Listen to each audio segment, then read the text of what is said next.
Hi friends, എല്ലാവർക്കും Shri PSC വേഡിലേക്ക് സ്വാഗതം. ഇനി വരാൻ പോകുന്ന company board, LGS, Bevco, LDC, VFA പോലുള്ള മത്സര പരീക്ഷകൾക്ക് തയ്യാറെടുക്കുന്ന ഉദ്യോഗസ്ഥർക്കായിട്ടാണ് നമ്മൾ ഈ ക്ലാസ് സെറ്റ് ചെയ്തിരിക്കുന്നത്. അപ്പോൾ നമ്മൾ കഴിഞ്ഞ ദിവസം 2 ദിവസമായിട്ട് PYQs സെറ്റ് ചെയ്തായിരുന്നു. നിങ്ങൾ ക്ലാസ്സുകൾ കണ്ടു കാണുമെന്ന് ഞാൻ വിശ്വസിക്കുന്നു. കാണാത്തവരുണ്ടെങ്കിൽ അത് കാണണേ. ക്ലാസ്സുകൾ ഇഷ്ടമാവുകയാണെങ്കിൽ ലൈക്ക് ചെയ്യുക, ഷെയർ ചെയ്യുക, സബ്സ്ക്രൈബ് ചെയ്യുക. ഓക്കെ ഫ്രണ്ട്സ്, അപ്പോൾ നമുക്ക് ഇന്നത്തെ ക്ലാസ്സിലേക്ക് പോയാലോ? ഓക്കെ, ഫസ്റ്റ് ക്വസ്റ്റ്യനിലേക്ക് പോവാം. വിദേശ വാർത്തകൾക്ക് വേണ്ടി റോയിറ്റേഴ്സുമായി ബന്ധം സ്ഥാപിച്ച ആദ്യ മലയാള പത്രം ഏതാണ്? വിദേശ വാർത്തകൾക്ക് വേണ്ടി റോയിറ്റേഴ്സുമായി ബന്ധം സ്ഥാപിച്ച ആദ്യ മലയാള പത്രം ഏതാണ്? സ്വദേശാഭിമാനിയാണോ, ദീപികയാണോ, കേരള കൗമുദിയാണോ, മലയാള മനോരമയാണോ? ഏതാണ് ആൻസർ വരുന്നത്? അത് സ്വദേശാഭിമാനിയാണ് അല്ലേ? സ്വദേശാഭിമാനി സ്ഥാപിച്ചത് ആരാടാ? സ്വദേശാഭിമാനി പത്രം സ്ഥാപിച്ചത് വക്കം അബ്ദുൽ ഖാദർ മൗലവിയാണ് അല്ലേ? ഏത് വർഷമാണ്? 1905 എവിടെ നിന്നാണ് സ്റ്റാർട്ട് ചെയ്തത്? ഈ പത്രം സ്റ്റാർട്ട് ചെയ്തത് അഞ്ചുതെങ്ങിൽ നിന്നാണ്. ഓക്കെ, ഇദ്ദേഹത്തിന്റെ നാടായ, അതായത് ഈ വക്കം മൗലവിയുടെ നാടായ അഞ്ചുതെങ്ങിൽ നിന്ന് തന്നെയാണ് പ്രസ്സും പത്രവും സ്ഥാപിക്കുന്നത്. ഓക്കെ, ഇനി ഇതിന്റെ എഡിറ്റർ, അതായത് 1906 വരെ ഇതിന്റെ പത്രാധിപർ അല്ലെങ്കിൽ എഡിറ്റർ എന്ന് പറയുന്നത് ചിറയൻകീഴ് CP ഗോവിന്ദപിള്ളയായിരുന്നു. ആരാണ്? ചിറയൻകീഴ് CP ഗോവിന്ദപിള്ളയായിരുന്നു. പിന്നീട് 1906 K രാമകൃഷ്ണപിള്ള ഇതിന്റെ പത്രാധിപരാകുന്നു. 1906 പ്രഗത്ഭനായ K രാമകൃഷ്ണപിള്ള പത്രാധിപരാകുന്നു. 1907 ഇതിന്റെ പ്രസിദ്ധീകരണം എങ്ങോട്ട് മാറ്റുന്നത്? അഞ്ചുതെങ്ങിൽ നിന്നും തിരുവനന്തപുരത്തേക്ക് മാറ്റുന്നത്. സ്വദേശാഭിമാനി പത്രത്തിന്റെ പ്രസിദ്ധീകരണം തിരുവനന്തപുരത്തേക്ക് മാറ്റുന്ന വർഷം 1907. അങ്ങനെയാണെങ്കിൽ തിരുവിതാംകൂർ സർക്കാർ സ്വദേശാഭിമാനി പത്രം നിരോധിച്ചു അല്ലേ? അത് ഏത് വർഷമാണ്? ഡേറ്റ് സഹിതം പഠിക്കണം. 1910 സെപ്റ്റംബർ 26. 1910 സെപ്റ്റംബർ 26 തിരുവിതാംകൂർ സർക്കാർ സ്വദേശാഭിമാനി പത്രം നിരോധിക്കുന്നത്. ഓക്കേടാ, അപ്പോൾ ഒന്നാമത്തെ ക്വസ്റ്റ്യൻ അതിൻ്റെ റിലേറ്റഡ് ഫാക്ട്സ് കിട്ടിയെന്ന് വിശ്വസിക്കുന്നു. ഓക്കെ, അപ്പോൾ വിദേശ വാർത്തകൾക്ക് വേണ്ടിയിട്ട് റോയിറ്റേഴ്സുമായി ബന്ധം സ്ഥാപിച്ച ആദ്യ മലയാള പത്രമാണ് സ്വദേശാഭിമാനി. Okay, next question. ഏറ്റവും കൂടുതൽ രാജ്യാന്തര പുരസ്കാരങ്ങൾ നേടിയ മലയാള സിനിമ ഏതാണ്? ഏറ്റവും കൂടുതൽ രാജ്യാന്തര പുരസ്കാരങ്ങൾ നേടിയ മലയാള സിനിമ ഓപ്ഷൻ പറയാം. പൊന്തന്മാട, എലിപ്പത്തായം, പിറവി, അമ്മ അറിയാൻ. ഏതാണ് ആൻസർ? ഏറ്റവും കൂടുതൽ രാജ്യാന്തര പുരസ്കാരങ്ങൾ നേടിയ ഇതിനകത്ത് സിനിമ ഏതാണ്? അത് പിറവിയാണ്. നമ്മുടെ ഷാജി എൻ കരുൺ ആദ്യമായി സംവിധാനം ചെയ്ത സിനിമയാണ് പിറവി എന്ന് പറയുന്നത് അല്ലേ? അപ്പോൾ രാജ്യാന്തര പുരസ്കാരങ്ങൾ ഒത്തിരി ഈ ചലച്ചിത്രം നേടി. ഓക്കെ, 1988 ഈ ചലച്ചിത്രം പുറത്തിറങ്ങുന്നത്. പിറവി പുറത്തിറങ്ങുന്ന വർഷം 1988. ഓക്കെ, മികച്ച ചിത്രത്തിനും സംവിധായകനും നടനുമുള്ള ദേശീയ പുരസ്കാരങ്ങൾ. മികച്ച നടനും മികച്ച രണ്ടാമത്തെ ചിത്രത്തിനുള്ള സംസ്ഥാന അവാർഡ്, ലൊക്കാർണോ ഫെസ്റ്റിവലിൽ grand jury price, London film ഫെസ്റ്റിവലിൽ ഔട്ട്സ്റ്റാൻഡിംഗ് സിനിമ, ക്യാൻ ഫെസ്റ്റിവലിൽ പ്രത്യേക പരാമർശം എന്നീ ബഹുമതികളൊക്കെ ഈ പിറവി എന്ന ചിത്രം നേടിയിട്ടുണ്ട്. അപ്പോൾ പിറവി എന്ന ചിത്രം നേടിയിട്ടുള്ള ബഹുമതികളാണ് മികച്ച ചിത്രത്തിനും സംവിധായകനും നടനുമുള്ള ദേശീയ പുരസ്കാരങ്ങൾ, മികച്ച നടനും മികച്ച രണ്ടാമത്തെ ചിത്രത്തിനുമുള്ള സംസ്ഥാന അവാർഡ്, ലൊക്കാർണോ ഫെസ്റ്റിവലിൽ grand jury price, London film ഫെസ്റ്റിവലിൽ ഔട്ട്സ്റ്റാൻഡിംഗ് സിനിമ, ക്യാൻ ഫെസ്റ്റിവലിൽ പ്രത്യേക പരാമർശം. ഓക്കെ, ഇതൊക്കെ പിറവി നേടിയിട്ടുള്ള ചില പുരസ്കാരങ്ങളാണ്. ഇതിനകത്തെ കഥാപാത്രങ്ങൾ അല്ലെങ്കിൽ ഇതിലെ പ്രധാന വേഷങ്ങൾ കൈകാര്യം ചെയ്തിരിക്കുന്ന ആരൊക്കെയാണെന്നറിയാമോ? പ്രേംജി, അർച്ചന, ലക്ഷ്മി കൃഷ്ണമൂർത്തി. 3 വ്യക്തിത്വങ്ങളാണ്, പഠിച്ചു വെക്കണം. പ്രേംജി, അർച്ചന, ലക്ഷ്മി കൃഷ്ണമൂർത്തി. ഓക്കെ, രാജൻ കേസുമായി സിനിമയ്ക്കുള്ള സാദൃശ്യവും പ്രേംജിയുടെ അഭിനയ വൈഭവവും ചലച്ചിത്രത്തെ മറ്റ് ചിത്രങ്ങളിൽ നിന്ന് വ്യത്യസ്തമാക്കി. അപ്പോൾ ഈ സിനിമ എന്ന് പറയുന്നത്, ഈ പിറവി എന്ന സിനിമ എന്ന് പറയുന്നത് എന്ത് കേസുമായിട്ട് ആസ്പദമാക്കിയിട്ടുള്ള സിനിമയാണ്? രാജൻ കേസുമായിട്ട് സിനിമയ്ക്ക് ചെറിയ സാദൃശ്യമുണ്ട്. അതുപോലെ ഇതിൻ്റെ പ്രേംജിയുടെ അഭിനയ വൈഭവം ചലച്ചിത്രത്തെ വേറൊരു ലെവലിലേക്ക് എത്തിച്ചു എന്നാണ് പറയുന്നത് കേട്ടോ.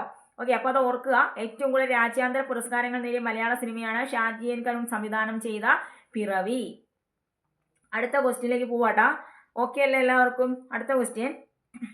ഏറ്റവും ഒടുവിൽ ജ്ഞാനപീഠ പുരസ്കാരം ലഭിച്ച മലയാളി. നമ്മൾ ഇന്നലെ PYQ ഡിസ്കസ് ചെയ്തപ്പോഴത്തേനും നമ്മൾ ജ്ഞാനപീഠം ലഭിച്ച മലയാളികളൊക്കെ പഠിച്ചതാണ്. നിങ്ങൾക്കറിയാം അല്ലേ? ജ്ഞാനപീഠം ലഭിച്ച മലയാളികൾ അതിൽ ഓപ്ഷനിൽ തന്നിരിക്കുന്നു. ഏറ്റവും ഒടുവിൽ ജ്ഞാനപീഠം പുരസ്കാരം ലഭിച്ച മലയാളി ആരാണ്? ഓപ്ഷൻ ഒന്നും വേണ്ട, എന്നാലും ഞാൻ പറയാം. അക്കിത്തമാണോ, ONV ആണോ, ബാലാമണി അമ്മയാണോ, വയലാർ രാമവർമ്മയാണോ? ആരാടാ? അക്കിത്തമാണ് അല്ലേ? അക്കിത്തമാണ്. അക്കിത്തത്തിനാണ് ഏറ്റവും അവസാനമായിട്ട് മലയാളത്തിൽ നിന്നും ജ്ഞാനപീഠം ലഭിക്കുന്നത്. ഭാരതീയ ഭാഷകളിലെ സാഹിത്യത്തിന് അതുല്യ സംഭാവനകൾ നൽകുന്ന എഴുത്തുകാർക്കാണ് എന്ത് കൊടുക്കുന്നത്? ജ്ഞാനപീഠ പുരസ്കാരം കൊടുക്കുന്നത്. ഭാരതീയ ഭാഷകളിലെ സാഹിത്യത്തിന് അതുല്യ സംഭാവനകൾ നൽകുന്ന എഴുത്തുകാർക്കാണ് ജ്ഞാനപീഠ പുരസ്കാരം നൽകുന്നത്. മലയാളത്തിലെ മഹാകവികളിൽ ഒരാളാണ് അക്കിത്തം, നിങ്ങൾക്കറിയാം. ഇനി അദ്ദേഹത്തിന് ഏത് വർഷമാണ് കിട്ടിയത് ജ്ഞാനപീഠം? 2019 അല്ലേ? 2019 ജ്ഞാനപീഠ അവാർഡ് ആർക്ക് കിട്ടുന്നത്? നമ്മുടെ അക്കിത്തം അച്യുതൻ നമ്പൂതിരിക്ക് കിട്ടുന്നത് അല്ലേ? സാഹിത്യത്തിന് നൽകിയ സമഗ്ര സംഭാവനകൾ മാനിച്ചിട്ടാണ് 2019 അക്കിത്തത്തിന് ജ്ഞാനപീഠം കിട്ടുന്നത്. ഓക്കെ, ഇനി നിങ്ങൾക്കറിയാം സമഗ്ര സംഭാവനകളെ മാനിച്ച് കേരള സർക്കാർ നൽകുന്ന പരമോന്നത സാഹിത്യ ബഹുമതി ഏതാണ്? അത് എഴുത്തച്ഛൻ പുരസ്കാരമാണ് അല്ലെ? സമഗ്ര സംഭാവനകൾ പരിഗണിച്ചുകൊണ്ട് കേരള സർക്കാർ നൽകുന്ന പരമോന്നത സാഹിത്യ ബഹുമതി ഏതാണ്? എഴുത്തച്ഛൻ പുരസ്കാരമാണ്. അത് അക്കിത്തം അച്യുതൻ നമ്പൂതിരിക്ക് ലഭിച്ചിട്ടുണ്ട് എഴുത്തച്ഛൻ പുരസ്കാരം. ഏത് വർഷമാ എഴുത്തച്ഛൻ പുരസ്കാരം അദ്ദേഹത്തിന് കിട്ടിയത്? 2008 2008. ഓക്കേടാ, കിട്ടിയല്ലോ. ഏറ്റവും ഒടുവിൽ ജ്ഞാനപീഠം പുരസ്കാരം ലഭിച്ച മലയാളി ആരാണപ്പോ? അക്കിത്തം അച്യുതൻ നമ്പൂതിരിക്കാണ്. വർഷം 2019. ഓക്കെ, അടുത്ത ക്വസ്റ്റ്യനിലേക്ക് പോവാണേ. തന്നിരിക്കുന്ന പ്രസ്താവനകൾ പരിശോധിക്കുക. കുറച്ച് പ്രസ്താവനകൾ തന്നിട്ടുണ്ട്, അത് പരിശോധിക്കാനാണ് പറഞ്ഞിരിക്കുന്നത്. ഒന്നാമത്തെ പ്രസ്താവന, കവിത ചാട്ടവാറാക്കിയ കവി എന്നറിയപ്പെടുന്നത് കുഞ്ചൻ നമ്പ്യാരാണ്. രണ്ടാമത്തെ പ്രസ്താവന, മുമ്പേ ഗമിക്കുന്ന ഗോവു തന്റെ പിമ്പേ ഗമിക്കും ബഹുഗോക്കളെല്ലാം എന്ന വരികൾ രചിച്ചത് കുഞ്ചൻ നമ്പ്യാരാണെന്ന് പറഞ്ഞിരിക്കുന്നു. മൂന്നാമത്തെ ഓപ്ഷൻ എന്ന് പറയുന്നത് ഉള്ളൂരിൻ്റെതാണ് കണ്ടാലറിവാൻ സമർത്ഥനല്ലെങ്കിൽ നീ കൊണ്ടാലറിയും അതിനില്ല സംശയം എന്ന വരികൾ. നാലാമത്തെ പ്രസ്താവന, കനകം മൂലം കാമനി മൂലം കലഹം പലവിധം ഉലകിൽ സുലഭം എന്നീ വരികൾ കുഞ്ചൻ നമ്പ്യാരുടേതാണ്. ഇതിനകത്ത് ചോദിച്ചിരിക്കുന്നത് ശരിയായ പ്രസ്താവന ഇതിനകത്ത് ഏതാണെന്നാണ്. ഏതൊക്കെയാണ് ശരിയായ പ്രസ്താവനകൾ? 1, 2, 4 ഒന്നാമത്തെ പ്രസ്താവന, കവിത ചാട്ടവാറാക്കിയ കവി കുഞ്ചൻ നമ്പ്യാരാണ്, ഡൗട്ടൊന്നുമില്ല, അത് കറക്റ്റായ പ്രസ്താവനയാണ്. രണ്ടാമത്തെ പ്രസ്താവന, മുമ്പേ ഗമിക്കുന്ന ഗോവു തന്റെ പിമ്പേ ഗമിക്കും ബഹുഗോക്കളെല്ലാം എന്ന വരികൾ ആരുടേതാണ്? കുഞ്ചൻ നമ്പ്യാരുടേതാണ്. കനകം മൂലം കാമിനി മൂലം കലഹം പലവിധം ഉലകിൽ സുലഭം എന്നീ വരികൾ ആരുടെയാണ്? കുഞ്ചൻ നമ്പ്യാരുടേതാണ്. അപ്പൊ ഈ 3 പ്രസ്താവനകളാണ് ഇവിടെ ശരിയായിട്ടുള്ളത്. ഓക്കെ, എന്തുകൊണ്ടാണ് ആ മൂന്നാമത്തെ പ്രസ്താവന ഇവിടെ തെറ്റിയത്? മൂന്നാമത്തെ പ്രസ്താവന എന്തായിരുന്നു? കണ്ടാലറിവാൻ സമർത്ഥനല്ലെങ്കിൽ നീ കൊണ്ടാലറിയും അതിനില്ല സംശയം എന്ന വരികൾ ഉള്ളൂരിൻ്റെതാണെന്നാണ് മൂന്നാമത്തെ പ്രസ്താവനയിൽ പറഞ്ഞിരുന്നത്. പക്ഷെ അത് തെറ്റാണ്. കാരണം എന്താ? ആ വരികൾ ആരുടേതാണ്? കുഞ്ചൻ നമ്പ്യാരുടെ വരികളാണത് കേട്ടോ. എന്താണ്? കണ്ടാലറിവാൻ സമർത്ഥനല്ലെങ്കിൽ നീ കൊണ്ടാലറിയും അതിനില്ല സംശയം എന്ന വരികൾ ആരുടെയാണ്? കുഞ്ചൻ നമ്പ്യാരുടേതാണ്. അതുപോലെ തന്നെ നളചരിതം കിളിപ്പാട്ട് രചിച്ചത് ആരാടാ? കുഞ്ചൻ നമ്പ്യാരാണ്. നളചരിതം കിളിപ്പാട്ട് ആരുടെയാ? കുഞ്ചൻ നമ്പ്യാരുടെയാണ്. ഓട്ടൻ തുള്ളലിന്റെ ഉപജ്ഞാതാവ് അല്ലെ? ഓട്ടൻ തുള്ളലിന്റെ ഉപജ്ഞാതാവ് എന്നറിയപ്പെടുന്നത് കുഞ്ചൻ നമ്പ്യാരാണ്. ജനകീയ കവി അല്ലെ, അല്ലെങ്കിൽ ജനകീയ കവിതയുടെ ശുക്രനക്ഷത്രം എന്ന് നിരൂപകർ വിലയിരുത്തുന്ന കവിയാണ് ആര്? കുഞ്ചൻ നമ്പ്യാർ. നിങ്ങൾക്ക് അറിയാവുന്ന കാര്യമാണ്. അപ്പൊ എന്താണ്? ഇപ്പൊ ഈ PSC പരീക്ഷകളിൽ ചോദിക്കുന്നതാണ് അല്ലെ, വരികൾ തന്നിട്ട് അത് ആരുടെ വരികളാണ് അല്ലെങ്കിൽ ആരാണ് എഴുതിയതെന്നൊക്കെ ചോദിക്കാറുണ്ട്. അപ്പോൾ അതൊന്ന് പഠിച്ചു വെച്ചേക്കണം കേട്ടോ, ഇമ്പോർട്ടൻ്റ് ആണ്.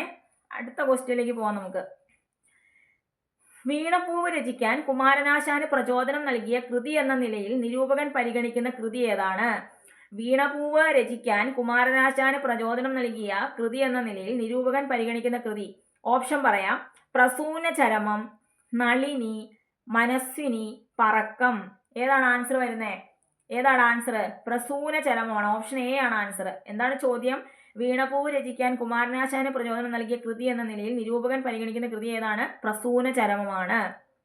നമുക്കറിയാം മലയാളത്തിലെ ആധുനിക കവിത്രയങ്ങളിൽ ഒരാളാണ് കുമാരനാശാൻ അല്ലെ. അദ്ദേഹം രചിച്ച ഖണ്ഡകാവ്യമാണ് വീണപ്പൂവ് എന്ന് പറയുന്നത്. അങ്ങനെയാണെങ്കിൽ ഏത് പത്രത്തിലാണ് വീണപ്പൂവ് ആദ്യമായിട്ട് അച്ചടിച്ചു വരുന്നത്? എവിടെയാണ്? മിതവാദി പത്രത്തിലാണ് അല്ലെ.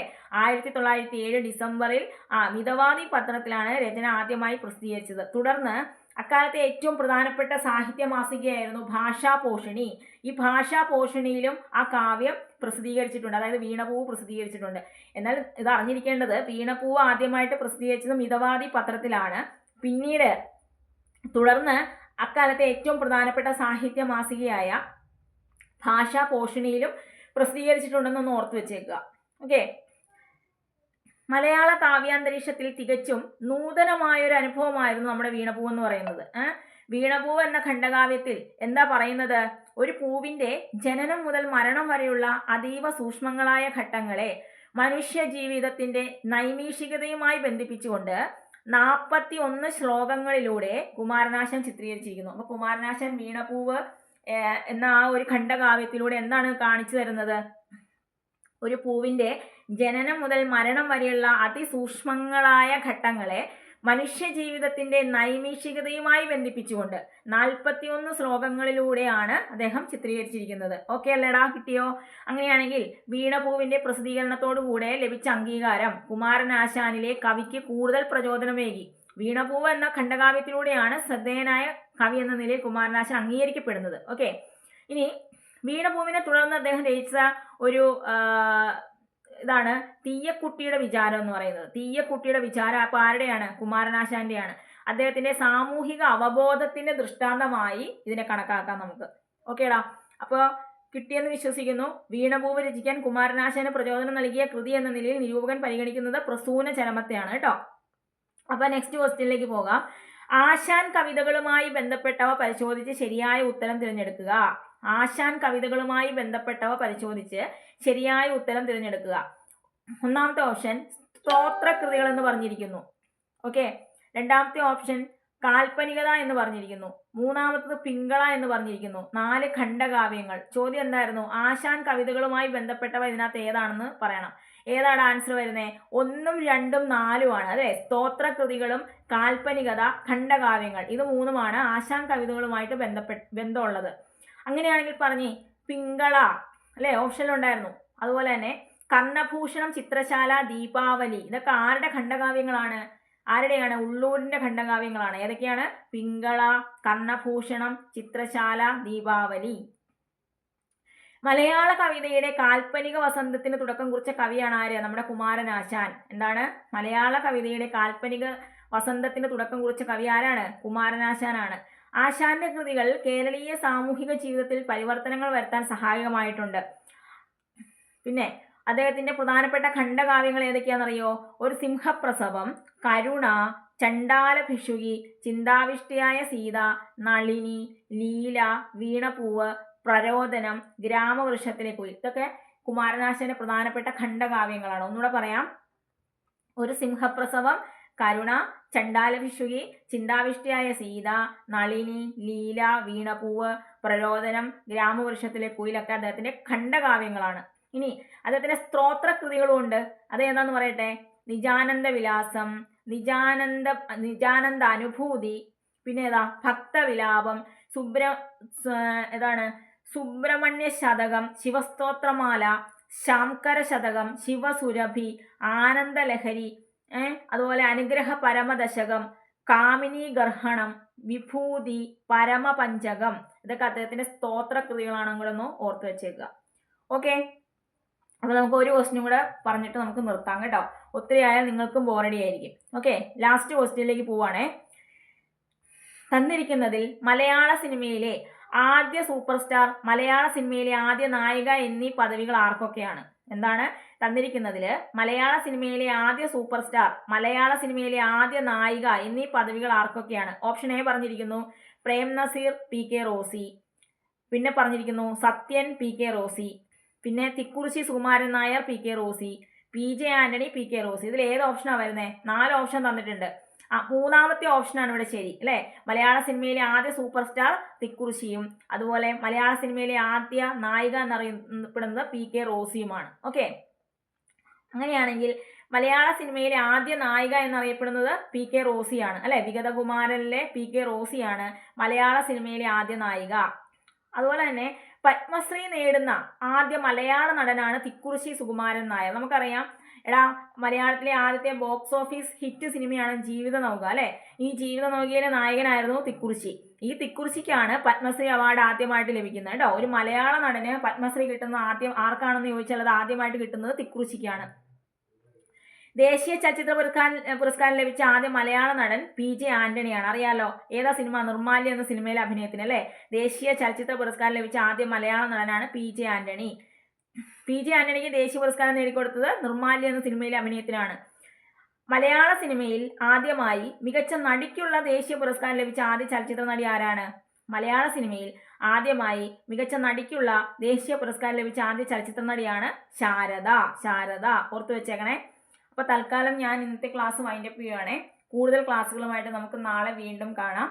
അപ്പോൾ എല്ലാവരും ക്ലാസ് ഇഷ്ടപ്പെട്ടാൽ മാത്രം ലൈക്ക് ചെയ്യുക, സബ്സ്ക്രൈബ് ചെയ്യുക, ഷെയർ ചെയ്യുക. Okay, thank you. ബൈ.